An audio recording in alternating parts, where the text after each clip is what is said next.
Hi guys, അടുത്തൊരു വീഡിയോയിലേക്ക് എല്ലാവർക്കും സ്വാഗതം. അങ്ങനെ നമ്മൾ രാവിലെ തന്നെ റെഡിയായി സെറ്റായി ഇറങ്ങിയിട്ടുണ്ട്. നമുക്ക് ആദ്യം പോയി ഫുഡ് കഴിക്കണം, എന്നിട്ട് അടുത്ത പ്ലേസസ് ഒക്കെ കവർ ചെയ്യാം. പിന്നെ ഇവിടെ ട്രാവലിംഗ് ഈസ് സോ ഈസി, കാരണം ഇവിടെ ട്രാമും ബസ്സും ഒക്കെ അവൈലബിൾ ആണ്. അതുകൊണ്ട് തന്നെ ഭയങ്കര ഈസിയാണ്, നമുക്കൊന്നും ചിന്തിക്കേണ്ട ആവശ്യമില്ല. അങ്ങനെ നമ്മൾ കഷ്ടപ്പെട്ടൊരു സൗത്ത് ഇന്ത്യൻ റെസ്റ്റോറൻറ്റ് കണ്ടുപിടിച്ച് അവിടെ പോയി ഫുഡ് കഴിച്ചപ്പോൾ മനസ്സും വയറും ഒക്കെ നിറഞ്ഞു. സ്കോട്ട്ലൻഡിൽ വന്നിട്ട് ആദ്യമായിട്ടായിരിക്കും ആളുകൾ സൗത്ത് ഇന്ത്യൻ ഫുഡ് കഴിക്കുന്നത്. എന്താണെങ്കിലും അടിപൊളിയായിരുന്നു.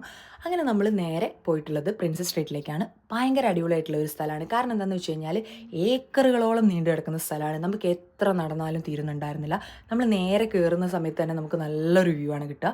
പാർക്കും അതുപോലെ തന്നെ പാർക്കിനോട് തൊട്ട് ചേർന്നിട്ട് മുകളിലായിട്ട് ടോപ്പിലായിട്ട് ഇവിടുത്തെ കാസ്റ്റിലും ആണുള്ളത്. അതുകൊണ്ട് തന്നെ രണ്ട് സ്ഥലം നമുക്ക് ഒരുമിച്ച് കവർ ചെയ്യാൻ പറ്റും. പ്രിൻസസ് സ്ട്രീറ്റിൽ ആ ഒരു പാർക്ക് ഏരിയയും അതുപോലെ തന്നെ കാസ്റ്റിൽ വ്യൂവും നമുക്ക് കാണാൻ കഴിയും.